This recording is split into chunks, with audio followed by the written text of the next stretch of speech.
اور جو پاکستان کے لوکل لوگ ہیں، میں نام نہیں لیتا پھر وہ ناراض ہو جاتے ہیں، اور میں چاہتا ہوں کہ یہ میاں منشا جیسے لوگ جو ہیں ان کو چاہیے کہ اب پاکستان کے لیے، انہوں نے اپنے لیے بہت کچھ کر لیا ہے لیکن یہ اب پاکستان کے لیے کام کریں.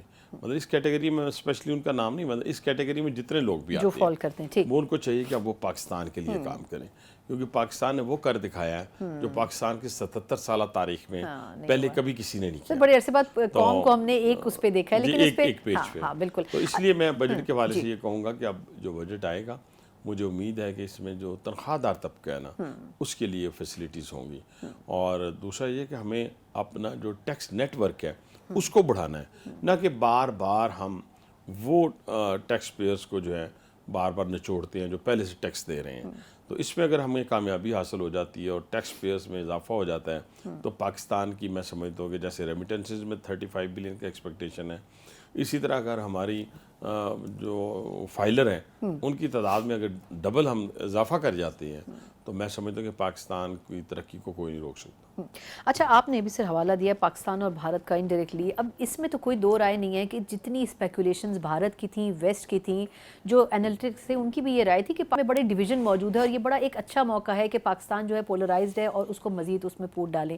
وہ بالکل ڈیفرنٹ سینیریو ہم نے دیکھا. لیکن آپ کے خیال میں کتنا قوم تو یکسو ہوئی لیکن گورنمنٹ، افواج پاکستان اور عوام، یہ تینوں جو سٹیک ہولڈرز تھے، یہ آج جہاں پر کھڑے ہیں وہ میسج یہ جو امریکہ اور روس میں ہمارے وفود ہیں یہ کس حد تک کنوے کر سکے؟ کیونکہ لوگ تھوڑا سا کرٹیسائز کر رہے تھے کہ جی بھارت کے 7 گروپس ہیں، پاکستان کے 2 ہیں، مطلب اس سے فرق پڑتا ہے. تو وہ تو پھر اسی طرح کے اپنا بھارت کے پاس 10 جہاز تھے، میرے پاس 1 جہاز تھا. ان کے پاس رشین تھے اور 20 فوجی تھے، میرے پاس 1 فوجی تھا. بالکل ٹھیک ہے نا جی، یہ کوئی مقابلہ نہیں ہے. یہ تو پنجابی میں کہتے ہیں کچھ لوگ ہوتے ہیں نا سو کالڈ انٹلیکچوئلز بھی ہوتے ہیں اور پنجابی میں کہتے ہیں آٹا گوندیاں ہلدی کیوں ہیں.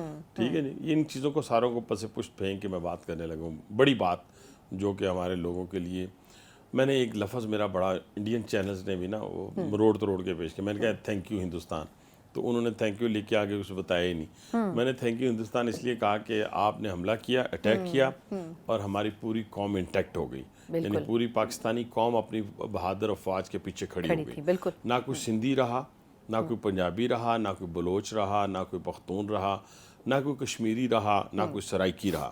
اور آپ نے دیکھا ہوگا کہ ایک دم، ہاں اس میں ایک اضافہ ضرور کروں گا، اور اس بات کو میں اپنی جو بات کہی ہوئی ہے اس کو یہ نہیں میں کہتا کہ اس میں تھوڑا سا مینگنے ڈالنے لگا ہوں، لیکن کچھ لوگ جو ہیں وہ دل کے کالے تھے، ہیں اور رہیں گے.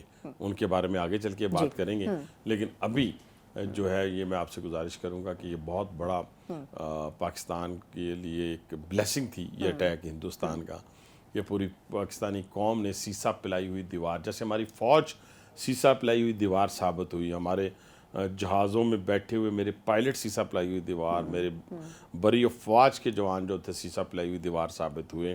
اور یہ credit, all credit goes to you, means all credit goes to field marshal Asim Munir sahib, no doubt about it. اور آپ کو پتا ہے کہ میں وہ بات کرتا ہوں جو میرے دل کی بات ہو. بالکل ایسے میں کسی کے کہنے پہ کسی کو بٹرنگ کے لیے کام نہیں کرتا.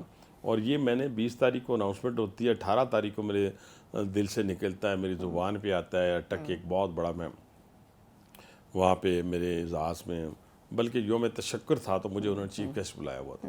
تو وہاں پہ میں نے یہ کہا کہ اگر کسی کو فیلڈ مارشل قرار دینا، جس نے فرنٹ سے لڑائی لڑی ہے پاکستان کی 77 سالہ تاریخ میں، جس جنرل نے، اس کا نام عاصم منیر ہے. بالکل. اور اس کے ساتھ ساتھ میں وزیر اعظم پاکستان کا اس لیے ذکر کروں گا کہ آپ دیکھیں کہ انہوں نے ڈس انگیج کیا ہندوستان سے باقی جو ان کے ساتھ کنٹریز تھیں.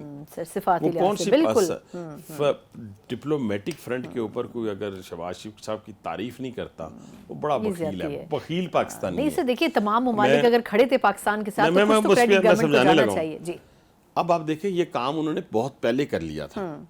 ہم ہندوستان سے واقف تھے کہ ہندوستان کیا کرنے والا ہے.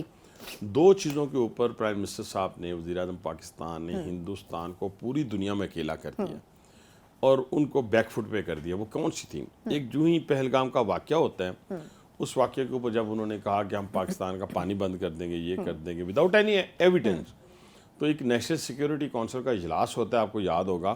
اس کے اندر ایک ہی فیصلہ ہوتا ہے، تمام چیفز بیٹھے ہوتے ہیں تمام فورسز کے، اور پرائم منسٹر لیڈ کر رہے ہوتے ہیں، اور اس میں وہ کہتے ہیں کہ اگر ایسا ہوا تو ہم ہندوستان پہ حملہ کر دیں گے. بالکل ایسے ہی. یعنی یہ نہیں کہا کہ ہم سوچیں گے پھر دیکھیں گے حملہ کر دیں گے. یونانیمسلی ڈیسیژن ہوا تھا. بالکل یونانیمسلی ایک ڈیسیژن ہو گیا. دوسرا جو انہوں نے ڈیفینسو کیا نا اور پوری دنیا کے سامنے ہندوستان کو ایکسپوز کیا, وہ انہوں نے کہا کہ پہلگام کے اوپر انڈیپینڈنٹ انویسٹیگیشن دنیا میں جہاں بھی چاہے ہندوستان, اس کو تو ایکسیپٹ ہی نہیں کیا نا میں وہ یس کروں, ہم نے بال ان کے کورٹ میں پھینک دی نا, تو ہم کرنے کے لیے تیار ہیں.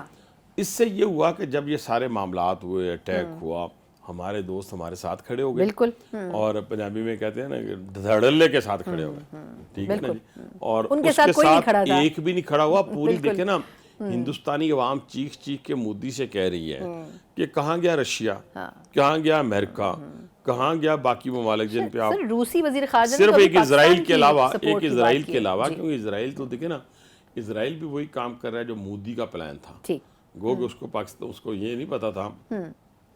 دیکھیں نا اسرائیل کے ڈرون استعمال کیے گئے پاکستان کے اوپر, اور جنگ شروع ہونے سے پہلے تقریباً 250 کے قریب لوگ جو ہیں سری نگر ایئرپورٹ کے ارد گرد اسرائیلی دیکھے گئے. یہ تو رپورٹس ہمارے پاس, فوٹیجز ہمارے پاس موجود ہیں. انہوں نے پوری مدد کی, لیکن ادھر سے ہمارے شاہینوں نے جس طریقے سے مقابلہ کیا, آپ دیکھیں اتنا کانفیڈنس تھا ان کے اندر کہ اپنی باؤنڈری کے اندر رہ کر اس کے 6 جہاز مار دیے.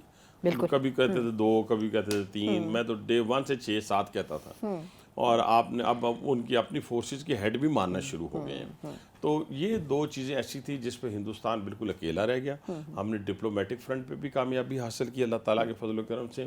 ہم نے دفاعی اپنا میدان میں بھی کامیابی حاصل کی. اب سفارتی لحاظ سے سر میں اگر چاہوں گی, یہ جو بلاول صاحب کی اس پہ تنقید تو نہیں ہو رہی, لیکن لوگ کہہ رہے ہیں کہ ہمیں اس پہ زیادہ انرجی کے ساتھ ایفرٹ کرنا چاہیے. آپ کو نہیں لگتا کہ 2 وفود کافی ہوں گے ہمارے؟ دیکھیں نا میری بات سنیں, 2 میں کہتا ہوں جی, اس وقت تو جو ڈیلیگیشن پرائم منسٹر کی قیادت میں گیا ہے, آذربائیجان گیا ہے, تاجکستان گیا ہے, ازبکستان گیا ہے اور ایران گیا ہے. ایران میں جا کے جو سٹیٹمنٹ دی ہے پرائم منسٹر نے, وہ دیکھیں نا کیا سٹیٹمنٹ تھی. پوری امت مسلمہ میں ایک جان پڑ گئی.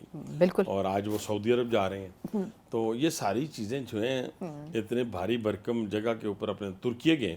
بالکل. اور ترکیے کا کیا میسج آیا, ہندوستان چیخ اٹھا, آگ لگی ہندوستان کے اندر. ایسے ہی. اور آپ دیکھیں ان کا میڈیا کیسے چیخ چیخ کے کہہ رہا ہے. چائنا نے جو آپ کے ساتھ مزید آپ کو سٹرونگ کرنے کے لیے, آپ کے ساتھ اپنے دوستی کا ہاتھ بڑھانے کے لیے جو انہوں نے کام کیے ہیں یا کر رہے ہیں پریکٹیکلی, وہ تو اب رشیا جو ہے $2.6 بلین کی انویسٹمنٹ پاکستان میں کر رہا ہے اسٹیل مل کے اندر. آج ہم سینٹرل ایشیا میں جانے کے لیے ریلوے کا ٹریک بچھانے کی بات کر رہے ہیں. آج ہم انشاءاللہ 15 اور 30 جون کے درمیان ہم رشیا ٹرین چلانے جا رہے ہیں, فریٹ ٹرین چلانے جا رہے ہیں. لاہور سے چلے گی, ماسکو تک جائے گی. تو یہ چیزیں وہ چیزیں ہیں جو ہندوستان کو رات کی نیندیں اڑ گئی ہیں. اور اللہ تعالیٰ نے ہمیں جو کامیابی دی ہے, پوری پاکستانی قوم کا دنیا کے اندر سر فخر سے بلند ہو گیا. بالکل ہوا ہے. میں ابھی کل ایک دوست میرے آئے ہوئے تھے پیرس سے, فرانس سے. وہ کہنے لگے وہاں کوئی 2-3 لبنی ریسٹورنٹ ہیں, تو سارے مجھے جانتے ہیں کہ میں پاکستانی ہوں. کہتے ہیں ہم وہاں گئے تو پہلے تو ہم سے پیسے بھی لیتے تھے, تو اس دفعہ انہوں نے کہا کہ پیسے نہیں لینے. تو کہتا بڑی مشکل سے ہم نے ان کو پیمنٹ کی, لیکن وہ بھی انہوں نے پھر 50% ڈسکاؤنٹ دیا. اب جہاں سے پاکستانی گزر رہے ہیں, پاکستان زندہ باد کے نعرے لگ رہے ہیں. سر فخر سے بلند ہوا, اس میں کوئی شک نہیں. اچھا بریک سے پہلے سر اس حوالے سے آخری سوال وہ یہ کہ تھوڑی سی اس پہ یہ بھی ڈیبیٹ ہو رہی تھی کہ یہ جو وفود بنائے گئے ہیں, کیونکہ جو انڈیا میں بنے ہیں اس میں انہوں نے RSS, BJP اور کہنا چاہیے کانگریس, تمام پارٹیز کی ریپرزنٹیشن رکھی ہے. اس جو ان دونوں وفود ہیں, اس میں اگر اپوزیشن کو بھی شامل کیا جاتا تو اس میں کیا مذائقہ تھا؟ مطلب یہ ایک تنقید ہو رہی ہے. اس میں MQM بھی ہے, اس میں استحکام پارٹی بھی ہے, اس میں باب پارٹی کے لوگ بھی ہیں, اس میں پاکستان پیپلز پارٹی کے لوگ بھی ہیں, حکمران پارٹی کے لوگ ہیں. آپ ان لوگوں کی بات کر رہے ہیں جو کہہ رہے تھے کہ پاکستان پہ حملہ ہوگا تو یہ تھپڑ کھا لیں گے. آپ کو یاد ہے نا؟ بالکل بالکل یاد ہے. پھر انہوں نے ایک اور لفظ استعمال کیا کہ یہ نورا کشتی ہے. پھر ان کے سوشل میڈیا پہ جو ہو رہا تھا وہ سب دیکھ رہے تھے. پھر سوشل میڈیا پہ جو ہو رہا تھا وہ ساری دنیا دیکھ رہی تھی. مجھے بڑا رواداری کا مجھے کہا جاتا تھا ڈیورنگ یہ وار بھی کہ یار ان کو چھوڑ دیں. میں نے کہا کیسے چھوڑ دوں کالے دل و دماغ والوں کو؟ میں نے ایکسپوز کروں گا, دنیا کو بتاؤں گا. اور یہ جو سو کالڈ انٹلیکچوئل جو باہر بیٹھ کر پاکستانی فوج پہ تقریریں کرتے ہیں, تقاریر وہ بھونکنے کی کوشش کرتے رہے, بھونکتے رہے, ان کو منہ کی کھانی پڑی ہے.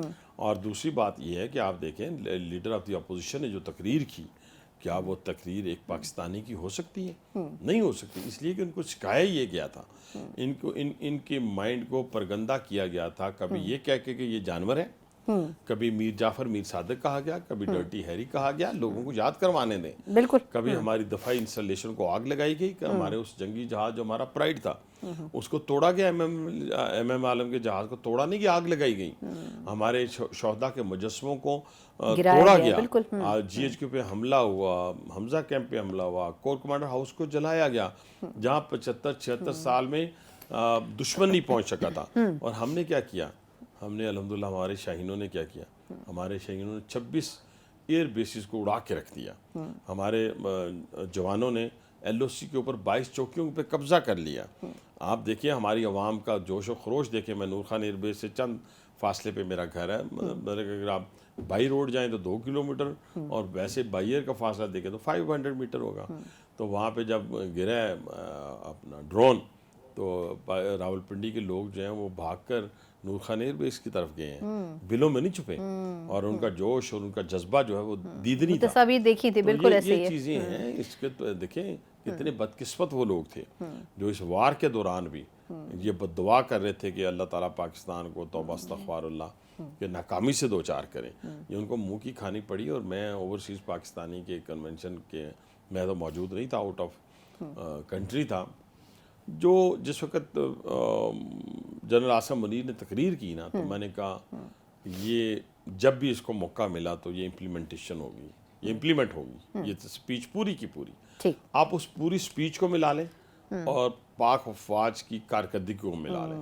ایک اور ہمارے ہاں ایک لائر ہیں جو بہت سارے سنجیدہ لوگ جب پی ٹی آئی میں گئے ہیں نا تو وہ یقین مانے مسخرے بن گئے ہیں، چلیں مسخرہ کہنے دیں، سر آپ کس کی بات کر رہے ہیں؟ نام میں نہیں لیتا، نام میں نہیں لیتا، جو یہ کہے کہ جی یہ لڑائی تو فضا میں لڑی گئی ہے، فضائیہ نے لڑی ہے، یہ فلاں نے نہیں لڑی، فضائیہ بھی افواج ہے، بری بھی ہماری افواج ہے، لیڈ کون کر رہا ہے؟ ہاں بالکل ایسے ہی ہے، لیڈ کون کر رہا ہے؟ اور پھر جو 22 چوکیاں قبضے میں لی ہیں، جو شہید ہوئے ہیں ہمارے فوجی، جنہوں نے خون کا نذرانہ پیش کیا ہے، جو معصوم بچے اپنی جانوں سے گئے، اپنی جانوں سے گئے، یہ کیسی گفتگو ہے؟ یہ ویسی ہے نا جیسے کہا کرتے تھے کہ جی شہداء کا تو ٹھیک ہے لیکن یہ جو جرنل ہے نا یہ ٹھیک نہیں ہے۔ وہ پاگل کے بچوں، لیڈ کرنے والا جو ماسٹر مائنڈ ہوتا ہے، جو آپ کو لیڈ کرتا ہے، اسی طرح میں نے کہا نا کہ جب آپ شیروں کو لیڈ کرنے والا خچر ہوگا تو شیر کچھ نہیں کر سکے گا، جب شیروں کو لیڈ کرنے والا بھی شیر ہوگا تو پھر دنیا تعریف کرے گی، دنیا تعریف کر رہی ہے، آپ کی فضائیہ کی تعریف کر رہی ہے، دنیا آپ کی افواج کی تعریف کر، بہترین افواج میں گن رہی ہے، ڈیبیٹ ہو رہی ہے کہ ایکوپمنٹ سے زیادہ آپ کی ڈیلیورنس کیسی ہے۔ یہ ایسے ہی ہے، دیکھیں میری بات سنیں، یہ ایسے ہی جب گھوڑ سوار جو اچھا ہوتا ہے، اب میں اگر گھوڑے پہ بیٹھوں مجھے گھوڑ سواری نہیں آتی تو میں نے اپنا لک ہی توڑوانا ہے نا، پنجابی جی کہتے ہیں۔ سر چلیں مجھے ایک چھوٹا سا وقفہ لینے دیں، اب یہ اتنی تفصیل سے ہم نے اس پہ، لیکن میرا خیال ہے کہ آخری سوال اس پہ بنتا ہے کہ آخر یہ جو ایک مسخروں کی ایک سو کالڈ پارٹی ہے بقول حنیف عباسی صاحب کی، کتنا ضروری ہے کہ اپوزیشن تو ہے لیکن اب اس کے ساتھ لے کے اس کو چلنا بھی ہے، کیا اس حوالے سے حکومت کے پاس اپنا ایک پلان موجود ہے؟ اس پہ ان سے بات کریں گے ایک بریک کے بعد۔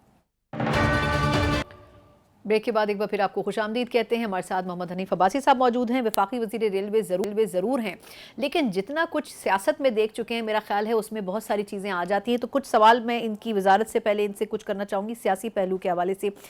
سر آپ بات کر رہے تھے ابھی کہ اپوزیشن کا کیا کردار رہا، اوبویسلی بہت سے پاکستانیوں نے اس کو آبزرو تو کیا، لیکن گورنمنٹ کا مطلب صبر و تحمل کا کون سا، مجھے سمجھ نہیں آتا کہ کیا وجہ ہے کہ وزیراعظم صاحب نے پھر کچھ عرصے پہلے کہا جی پھر مذاکرات کر لیں، آئیں بیٹھیں بات کرتے ہیں۔ یہ تو اسی طرح میں کہتا ہوں جیسے ہندوستان کو ہم نے دعوت دی ہے نا، اسی طرح ہم نے پی ٹی آئی والوں کو دعوت دی، نہیں مطلب سنجیدہ نہیں ہے دعوت، نہیں ہم نے جب ہندوستان کو دعوت دی تو ہم سنجیدہ تھے نا، ہم نے کہا نا کہ انڈیپینڈنٹ انویسٹیگیشن کروا لیں۔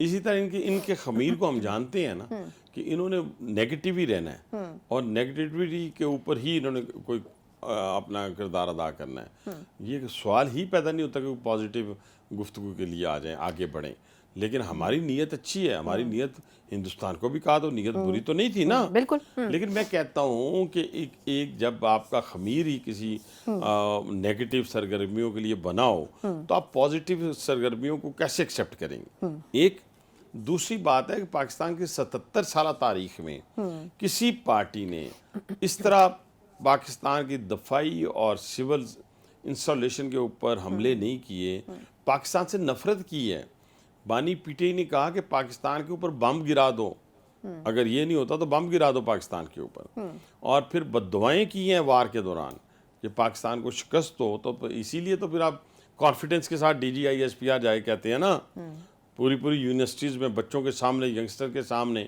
کہ کیا ہم اپنا کام کرنا جانتے ہیں کہ نہیں جانتے. تو دنیا نے اکنالج کر لیا ہے. تو لیکن یہ کیا ہے، میں نہ مانوں، یہ دم ٹیڑھی کی ٹیڑھی رہنی ہے. اب دم کس کی ہے یہ پوری قوم کو پتہ ہے. اچھا لیکن پھر اسٹیبلشمنٹ تو بات نہیں کرنا چاہتی ان سے، جو بظاہر لگ بھی رہا ہے، لیکن نہیں اسٹیبلشمنٹ سے بات وہ کیوں کرنا چاہتی ہیں؟ مطلب وہی بات ہے، وہ تو حکومت سے بات کریں نا، آئے ہمارے ساتھ بیٹھے. کبھی آپ اسٹیبلشمنٹ کو، یار یہ بچوں کا کھیل نہیں ہے، یہ آپ کی اسٹیٹ ہے، اس کو بلیک میل نہیں کر سکتے.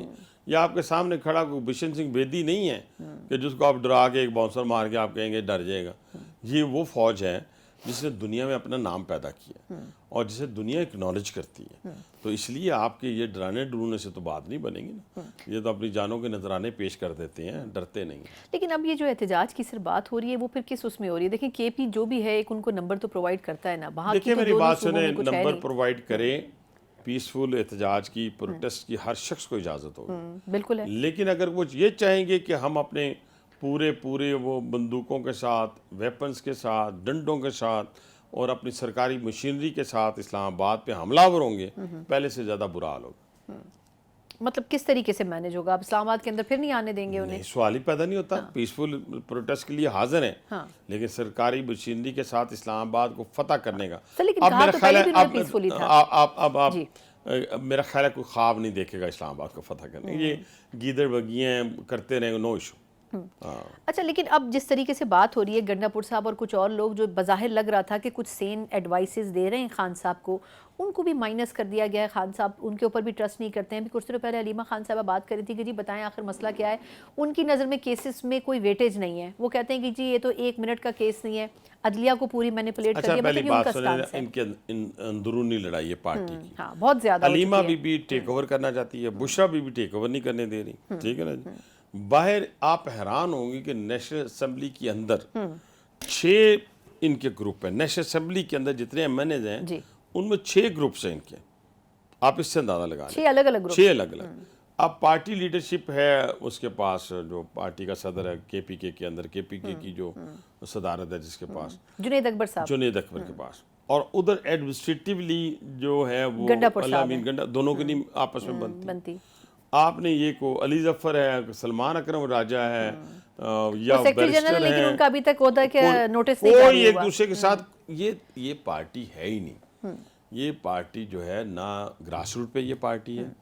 انہوں نے ایک بیانیہ بنانے کا ڈھونگ رچایا، جھوٹ کا بیانیہ اس طرح بیان کرتے تھے جیسے انہوں نے کہا 90 دنوں میں کرپشن ختم کر دی، تو اپنے گھر میں کرپشن شروع ہو گئی. یعنی جو فیلڈ مارشل کے ساتھ جو اختلاف ہوا وہ اسی وجہ سے ہوا نا کہ جب وہ DGI تھے تو انہوں نے کہا بھائی میرے تیرے تو گھر سے ڈکیتیاں ہو رہی ہیں، اس ملک کو لوٹ رہے ہیں، تیری بیوی لوٹ رہی ہے، میں سیدھے الفاظ میں کہتا ہوں. ٹھیک ہے، اس کے اوپر جناب برا منا گئے اور بلا کے باجوہ صاحب کو کہا گھریلو خاتون ہے وہ، لیکن چلیں اس پہ نہیں جاتے. گھریلو خاتون پہ جانا کیوں نہیں چاہیے؟ گھریلو خاتون اس وقت گھریلو ہوگی نا جب وہ اسلام آباد پہ حملہ آور ہو رہی تھی، اس وقت گھریلو تھی. بتائیں نا مجھے آپ. نہیں وہ تو کہہ رہی تھی کہ میں اپنے ہسبینڈ کے لیے، ہسبینڈ کے لیے، ہسبینڈ کے لیے تو ہماری وائف بھی نکلی تھی. کبھی کسی نے اس کی فوٹیج دیکھی ہے؟ ہماری بھی نکلی تھی. یہ نہیں بات ہوتی.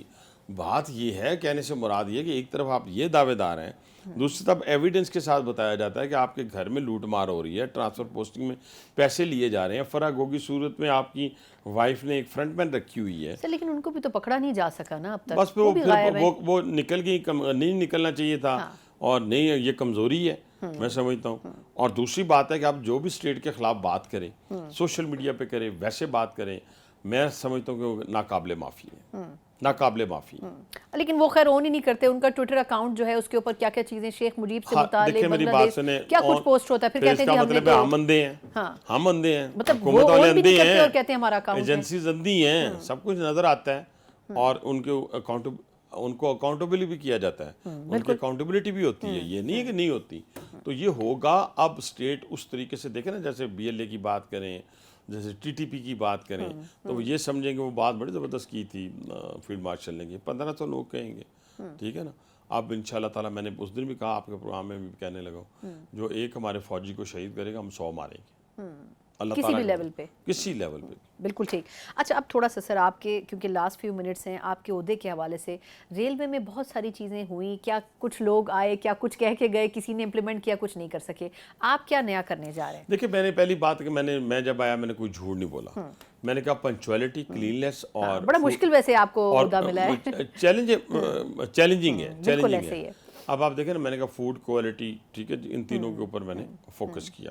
سعد رفیق صاحب نے بھی بہت ویسے کام کیا تھا. بہت میرا بھائی ہے وہ، میں اس کے کام کو کسی طور کے اوپر یہ نہیں کہوں گا، بہت زیادہ کام بہت چیزیں بہتر کی، لیکن آپ اب نیا ویژن کیا لے کے آ رہے ہیں؟ لیکن میں بالکل انہوں نے جو کیا وہ بہت ہے، اسی کو آگے لے کے چلتے ہیں. میں نے کہا پنکچویلٹی کے اوپر، کلیننس کے اوپر، فوڈ کوالٹی کے اوپر میں نے الحمدللہ پورے کا پورا زور دیا ہے. اس وقت ہماری جو پنکچویلٹی تھی جب میں نے ٹیک اوور کیا 46% تھی، اب 83% ہے. اور اس کے علاوہ کلیننس آپ دیکھیں کہ ہمارے پنڈی کے اسٹیشنز تینوں، پنڈی، چکلالہ اور مارکلا، یہ آپ اپنے رپورٹر کو بھیجیں، یہ کل رپورٹ بنائے وہاں پہ اس کی کلیننس کے اوپر، اس کے ویٹنگ ایریاز کے اوپر، اس کے انفارمیشن ڈیسک بنائے ہم نے، تمام بڑے اسٹیشنوں پہ انفارمیشن ڈیسک بنائے. پنجاب گورنمنٹ کے ساتھ مل کے 40 اسٹیشنز پہ وائی فائی فری لگانے لگے ہیں. پھر ہم اسی طریقے سے پنجاب گورنمنٹ سے مل کے 8 روٹس جو ہیں جہاں سے 8 کروڑ عوام، 10 روٹس کے اوپر 8 کروڑ عوام پنجاب کی مستفید ہوگی، ان کی اپلفٹنگ کرنے لگے ہیں. سی ایم پنجاب نے اس کے لیے فنڈنگ کے لیے ہمیں کہا ہے، وہ انشاءاللہ تعالیٰ اس پہ عمل درآمد شروع کریں گے. اس کے علاوہ آپ دیکھیں کہ ہمارے ہاسپٹلز ہیں، اسکول ہیں، ان کو آؤٹ سورس کرنے جا رہے ہیں. رائل پالم کا پچھلے 6-7 سال سے کیس پینڈنگ چلا رہا تھا سپریم کورٹ کے اندر، وہ ڈسپوز آف ہو گیا ہے، اس کو آؤٹ سورس کرنے جا رہے ہیں. ہم نے فریٹ ٹرین آؤٹ سورس کر دی ہیں، ہم نے پیسنجر ٹرین آؤٹ سورس کر. ہمارا ریونیو پاکستان کی 77 سالہ تاریخ میں 83 بلین، ابھی انشاءاللہ 30 جون تک ہم 92-93 تک جائیں گے. یہ پاکستان کی 77 سالہ تاریخ میں پہلی دفعہ ہم نے اچیو کیا. اچھا سر، راول پنڈی تا لاہور یہ کہا جا رہا ہے، مریم صاحبہ چاہ رہی ہیں کہ ایک بلٹ ٹرین یا ہائی سپیڈ ٹرین چلے، پھر آپ غالباً مری تک بھی کوئی گلاس ٹرین بھی، یہ یعنی اتنے امپورٹنٹ پروجیکٹس ہیں. مری والا میرے علم میں نہیں، وہ پنجاب حکومت خالص خود کر رہی ہے. ریلوے کے حوالے سے میری بہن نے مجھے کہا کہ میں لاہور سے بھائی پنڈی 2 گھنٹے میں اپنے لوگوں کو کیسے پہنچا سکتی ہوں. تو میں نے کہا ہمارے پاس کوچز موجود ہیں جو 160 کلومیٹر پر آور کے حوالے سے، تو ہمارا تو ٹوٹل ٹریک 280 کلومیٹر ہے. تو اس نے کہا پھر، میں نے کہا پھر یہ ہے کہ ہمارا جو ٹریک ہے وہ متحمل نہیں ہے کہ 160 کی سپیڈ پہ چلیں. تو اس نے کہا پھر اس کے اوپر میں کہا سگنل بھی نہیں ہے، یہ ہے ایکسپائرڈ ٹریک ہے ہمارے پاس سنس 1861 گوروں کے زمانے سے. اور کیا گوروں نے چیز بنائی تھی جس کو ہم سنبھال نہیں سکے، سیدھی سمپل سی بات ہے. تو انہوں نے کہا کہ عباسی بھائی پھر بتائیں کتنے پیسے لگیں گے. تو میں نے ان کو 460 بلین کا ایسٹیمیٹ دیا ہے. اب بال ان کے کورٹ میں ہیں، وہ بڑی کمیٹیڈ ہیں. جیسے انہوں نے پہلے صاف ستھرا پنجاب میں آپ نے دیکھیں بڑا کردار ادا کیا ہے. اسی طریقے سے اگر آپ دیکھیں اسکالرشپ کے اوپر دیکھیں، اب ٹرانسپورٹ کے اوپر انہوں نے الیکٹرک بسز چلانے کا کہا گیا. پھر آپ اس کے علاوہ دیکھیں کہ آپ دیکھیں کہ ہیلتھ کے اوپر، ایجوکیشن کے اوپر، ہاسپٹلز کی اپلفٹنگ، اسکول کالجز کی اپلفٹنگ. تو اس حوالے سے انہوں نے مجھے 460 ارب روپیہ میں ہم نے ان کو ایسٹیمیٹ دے دیا ہے. تو اگر وہ ہمیں گو ہیڈ دے دیتی ہیں اس بجٹ میں، تو آپ یقین مانیں جس طرح میاں نواز شریف صاحب کی لیگیسی موٹر ویز ہیں، اور جس طرح پرائم منسٹر صاحب کی لیگیسی، اب تو خیر ان کی ڈپلومیٹک سفارتی لحاظ سے بہت آگے چلے گئے ہیں، لیکن ان کی جو پاور پلانٹس کے حوالے سے تھی، اسی طریقے سے میں سمجھتا کہ میری بہن یہ کام کر جائے تو پوری رہتی دنیا تک ان کا نام رہے گا، ان کی لیگیسی رہے گی. لیکن اب چلتے چلتے لاسٹ کویسچن، میاں نواز شریف صاحب لوگ مس کرتے ہیں، مطلب دیکھیں جو بھی ہے وہ اب اسسٹ تو کر رہے ہیں، اپنی بیٹی کو سپورٹ کر رہے ہیں، اس کو ایک طریقے سے گائیڈ کر رہے ہیں، لیکن آپ کے خیال میں لوگ مس نہیں کرتے کہ میاں نواز شریف صاحب بالکل لائم لائٹ سے انہوں نے اپنے آپ کو کیوں، اب یہ بھی ایک بات ہے کہ شہباز شریف صاحب مریم صاحب آگے ہیں تو وہ خود ان کو سپیس دے رہے ہیں. نہیں، یہ بات نہیں ہے. یہ بات دیکھیں میری بات، اس وقت پاکستان کے اندر میاں نواز شریف کے پائے کا کوئی لیڈر نہیں ہے. کوئی اسٹیٹسمین تو ایک ہی ہے، وہ اسٹیٹسمین کی حیثیت سے میں دیکھوں گا تو ایک ہی بندہ ہے جس کا نام میاں نواز شریف ہے. اب اگر گائیڈنس کی بات کریں، کیبنٹ گائیڈنس لیتی ہے تو میاں نواز شریف سے، میاں شہباز شریف گائیڈنس لیتے ہیں تو وہ میاں نواز شریف سے، مریم بھی گائیڈنس لیتی ہیں، خود کہتی ہیں، وہ میاں نواز شریف صاحب ان کے تو ساتھ ہوتے ہیں. ٹھیک ہے نا جی. تو اتنی بڑی میں سمجھتا ہوں کہ جگہ کے اوپر ان کی ان پٹ ہمیشہ ساتھ رہتی ہیں. تو آپ سمجھے کہ یہ میاں نواز شریف ہی ہیں CM پنجاب ہو یا وزیر اعظم پاکستان ہو اور یا کیبنٹ ہو, یہ ساری میاں نواز شریف ان کے پیچھے کھڑے ہیں. بہت بہت شکریہ. محمد حنیف عباسی صاحب کے ساتھ سوال ختم نہیں ہوتے, بڑی دلچسپ گفتگو کرتے ہیں, لیکن اللہ ان کو اور ماشاءاللہ بولنے کی استطاعت بھی دے, حوصلہ بھی دے. جو منسٹری ان کو ملی ہے بڑی ٹف ہے, اور امید کرتے ہیں کہ دوبارہ بھی ضرور ہمارے پروگرام کے لیے وقت نکالیں گے. پروگرام کا وقت ختم ہوتا ہے, مجھے اجازت دیجیے. اللہ حافظ.